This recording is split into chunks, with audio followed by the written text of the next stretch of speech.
Hello and welcome to my channel. Today we are going to talk about the Redhead murders. Um, so let's get into it.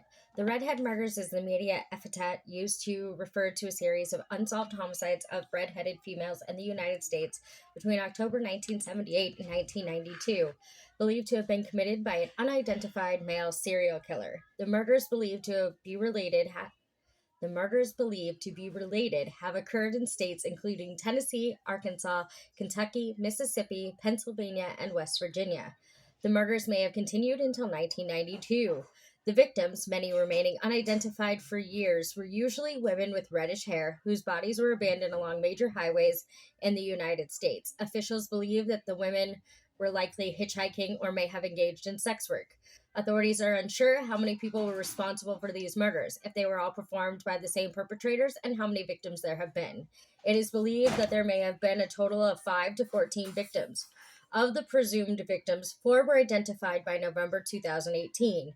The suspect was informally called the Bible Belt Strangler in 2018 because the territory where the bodies was found was part of the Bible Belt. Lisa Nichols. On September 16, 1984, the body of a woman later identified as 28-year-old Lisa Nichols, who also used the last name of Jarvis, was found along Interstate 40 near West Memphis, Arkansas. She was wearing only a sweater. She was found to have been a resident of West Virginia. Authorities were not able to identify and contact her family members for some time, indicating that Nichols was estranged from them. She was not identified until June of 1985, 9 months after she was murdered. She was identified through fingerprints. She was identified by a couple from Florida who had allowed her to stay with them for a period of time. Nichols may have been murdered after leaving a truck stop along the highway and may have attempted to hitchhike. On January 1st, 1985, the bound body of a woman was found near Jellicoe, Tennessee, in Campbell County, down an embankment of the southbound side of Interstate 75. The remains were in an advanced state of decomposition as she was killed approximately 72 hours before. The victim was killed by strangulation. She was Caucasian and had shoulder-length curly red hair. Her age was estimated to be between 17 and 25, but possibly as old as 30. The victim was found clothed in a tan pullover, a shirt, and jeans. Additionally, she had been wrapped in a blanket, which was later found to have seminal fluid on it. Her eyes were green. The young woman had freckles over her body and various scars, including a burn mark on one arm. She was 10 to 12 weeks pregnant when she died. She had a partial upper denture holding 2 false teeth. It is believed that she was between 5'1" and 5'4" when she died and was approximately 110 to 115 pounds. On September 6, 2018, the Shelby County Sheriff's Office announced that the victim had been identified by fingerprint as Tina Marie McKinney Farmer of Indiana. She was 21 or 22 at the time of her death and was last seen in Indianapolis, Indiana, accompanied by a trucker said to be headed to Kentucky. Farmer had one daughter prior to disappearing in 1984. She was reported missing by her family at the time, yet authorities in Indiana did not enter her into the national databases. The state did not have a law, common to many other states, requiring law enforcement to enter unidentified victims into the database. In 2019, DNA evidence identified convicted kidnapper Jerry Leon Johns as the man that killed Tina Marie McKinney Farmer in December of 1984. Johns died in prison in 2015. He was previously convicted in 1987 of aggravated kidnapping, assault, and other crimes in the attack on a woman, Linda Shockey, that he had picked up in Knox County, Tennessee, 2 months after Farmer's disappearance and death. Shockey survived the attack after she was bound, strangled, and dumped along I-40. Her testimony assisted in putting Johns behind bars. Like Farmer, Shockey had been choked with a piece of cloth ripped from her t-shirt, bound, and left for dead inside a storm drain under I-40 near Watt Road. Like Farmer and the other potential victims of the red-headed murders, Shockey also had red hair.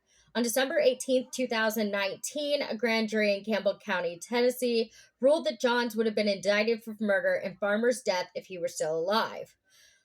On April 3, 1985, the skeletonized partial remains of a young girl was discovered about 200 yards off Big Wheel Gap Road, 4 miles southwest of Jellicoe, Tennessee, and Campbell County near a strip mine. She was believed to have been dead between 1 and 4 years. Her age was established between 9 and 15. She was found by a passerby. The cause of death is undetermined, which does not rule out homicide. 32 bones, including her skull, were recovered from the scene. Her skull was complete enough to permit a facial reconstruction attempt. A necklace and bracelet made of plastic buttons were found nearby, as well as a pair of size 5 boots and a few scraps of clothing. These items may or may not belong to her. Her hair and eye color are unknown. Her age range is below the median for the other victims, but the circumstances of her death may connect her to them. Recent forensic analysis of the victim's remains indicated she was not native to the area where she was discovered. The test showed she was likely born in Florida or Central Texas and had later lived in the Midwest, Rocky Mountain states, the Southwest, or the Pacific coast. On August 30th, 2022, she was identified as 15-year-old Tracy Sue Walker of Lafayette, Indiana. The connection was made after Othram Laboratories located a possible family member in the Lafayette area, and TBI intelligence analysis located several relatives there who confirmed they had a relative who disappeared in 1978. Tracy's mother had twice reported her as running away from their Eisenhower Court home in Lafayette. Tracy was last seen at Tippecanoe Mall with a friend sometime in 1978. DNA samples were taken and submitted to CODIS, from which the UNCHI identified Walker's remains. On March 31st, 1985, the skeletonized body of a red-haired female was found in Pleasant View, Cheatham County, Tennessee. She was believed to have died between 3 and 5 months previously from an unknown cause.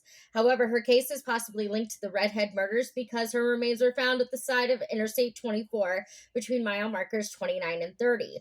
Unlike some of the other victims, she was wearing clothing, a shirt, sweater, pants, and underwear. She was white, between 5 foot and 5'2".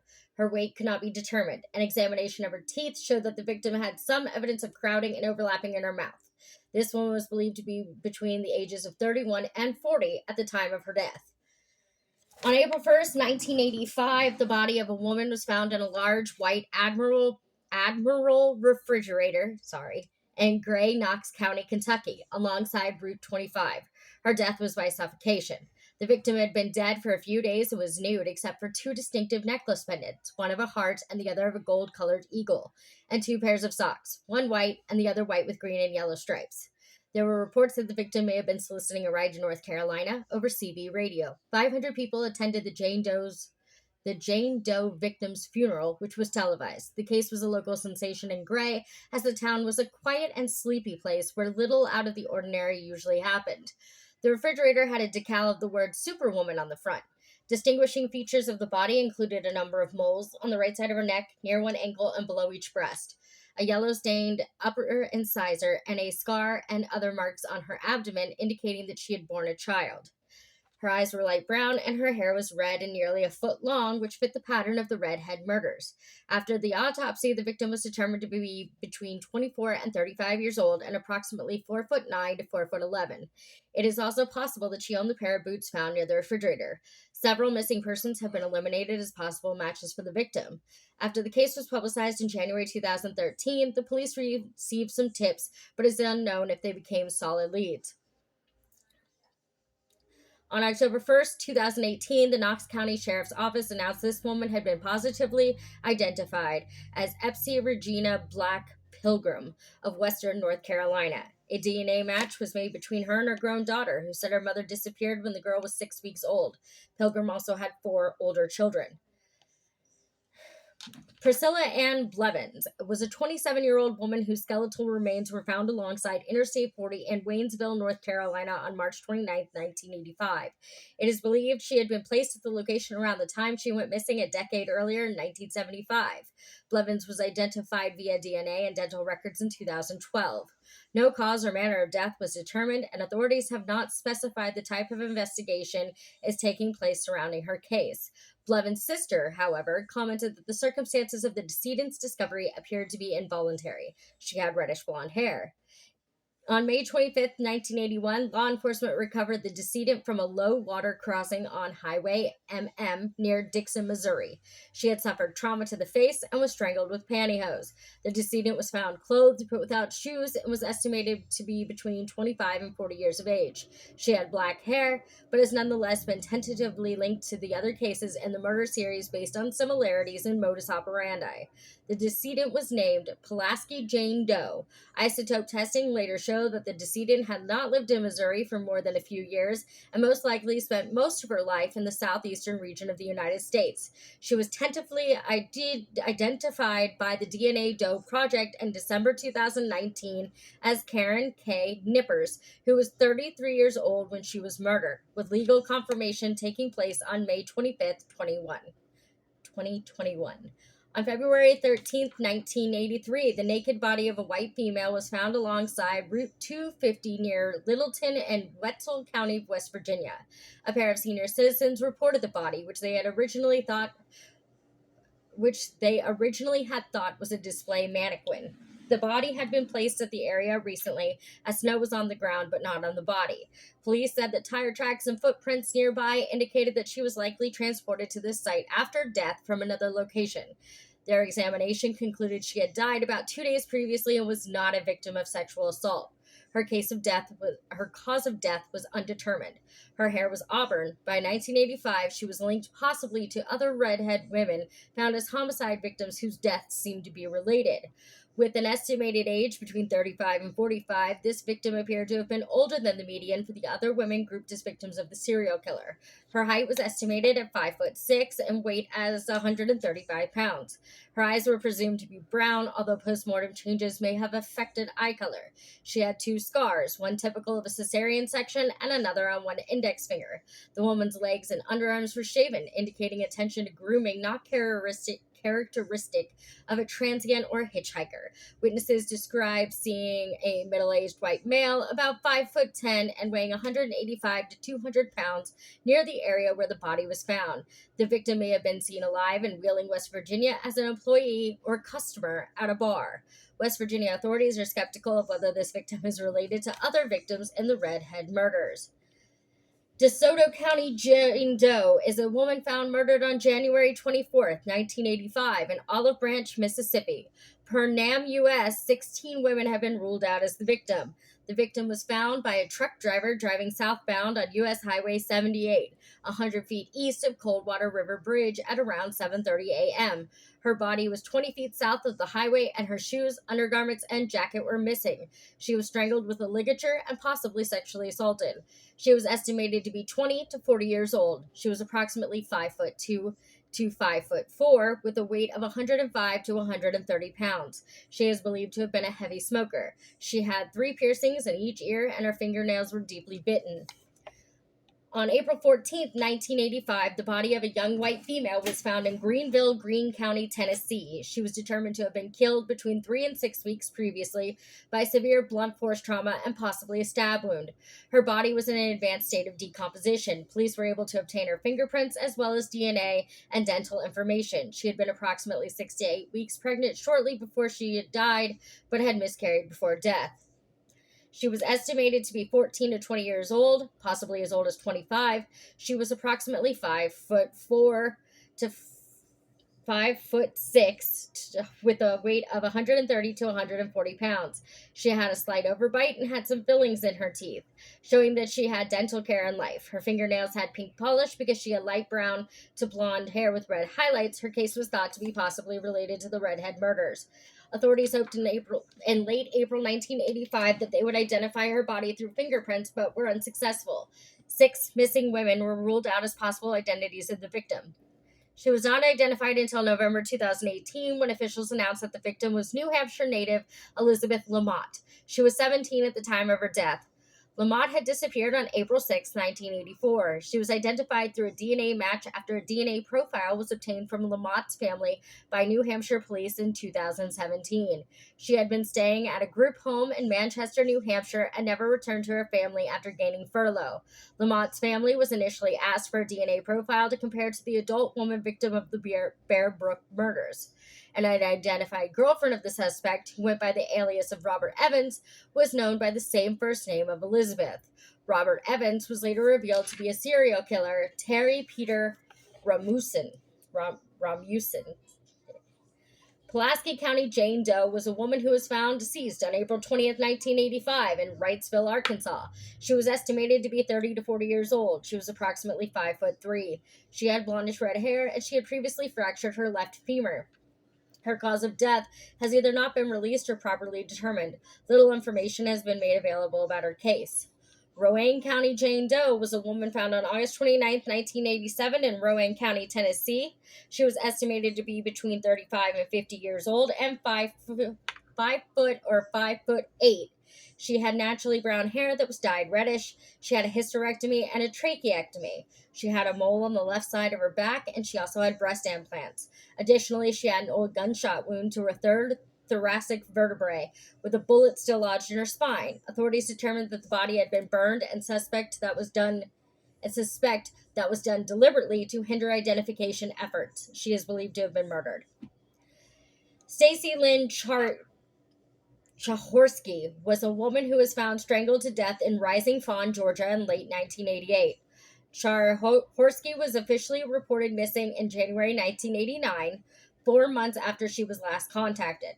Chahorsky had informed her mother via telephone that she was planning to hitch rides from her current location in North Carolina to her home state of Michigan to the cities of Flint and Muskegon.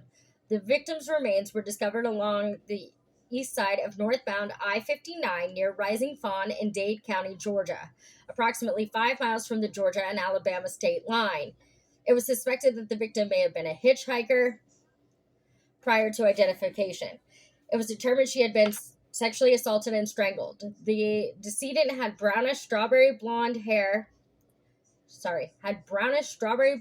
auburn or red, shoulder-length hair with frosted ends. In 2019, her age range was adjusted to 25 and 35. Before this, she was thought to be as young as 16 and a possible runaway. She was identified with assistance from Othram Inc. in late March 2022. On September 6, 2022, Chahorsky's killer was identified as Henry Frederick Wise, aka Haas Wise, who would have been 34 years old at the time of her murder. He was a truck driver for Western Carolina Trucking Company, driving through Chattanooga, Tennessee to Birmingham, Alabama, and finally to Nashville, Tennessee. Wise was also a stunt driver. He had a criminal history in Florida, Georgia, and North Carolina, ranging from theft, assault, to obstruction of a police officer. Wise burned to death in a car accident at Myrtle Beach Speedway in South Carolina in 1999.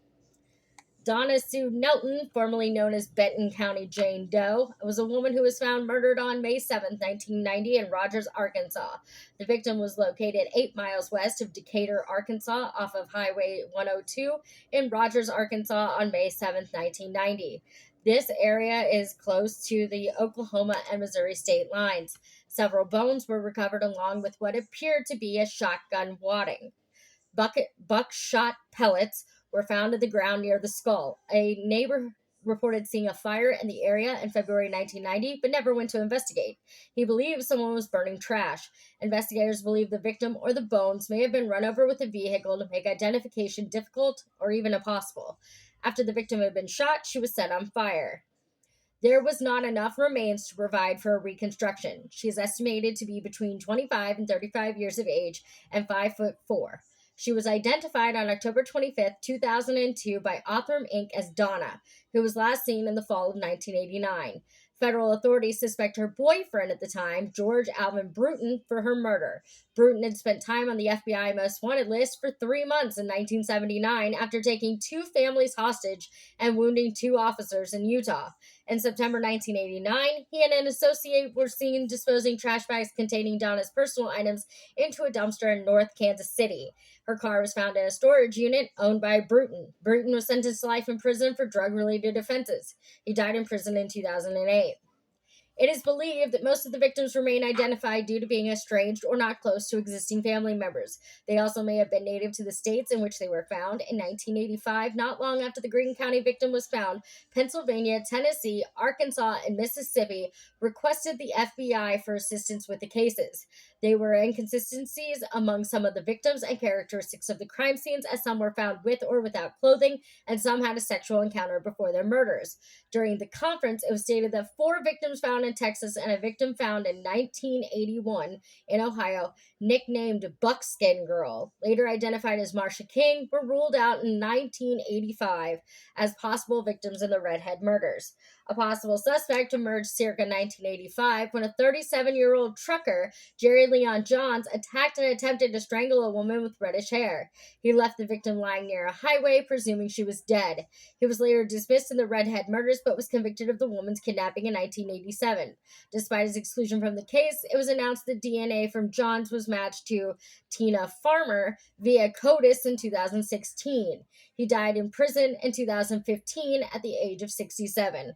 A grand jury decided he would have been indicted for the slaying had he been alive. Johns was a trucker who resided in Cleveland, Tennessee before his arrest. It has not been specified whether he is considered a suspect in any other of the Redhead murders. Another suspect was a 32-year-old trucker in Pennsylvania who was questioned after kidnapping and raping a young woman in Indiana. She managed to escape before more injury. This suspect was also dismissed from this investigation after being questioned by Tennessee police. Okay, and that was the interesting story of the Redhead murders. I had come across it and was like, this seems oddly specific. But when I was reading about it, you realize that all the victims either had red hair or reddish hair. And I thought it was interesting. So I brought it to you guys. So I want to know what you think. You think they were all connected? Or could there just possibly be more than one guy out there who liked redheads and liked to murder them? Please leave your comments down below. If you're on the podcast, leave your comments down below. And let me know what you think, because I'm really interested to see what other people's take on this might be. I hope you guys enjoyed the story. Next week we are going to be doing the Cleveland torso killer, so be here for that. And I'll see you all next week. Please don't do anything I wouldn't do. Make good choices and be cautious and kind to others. Bye.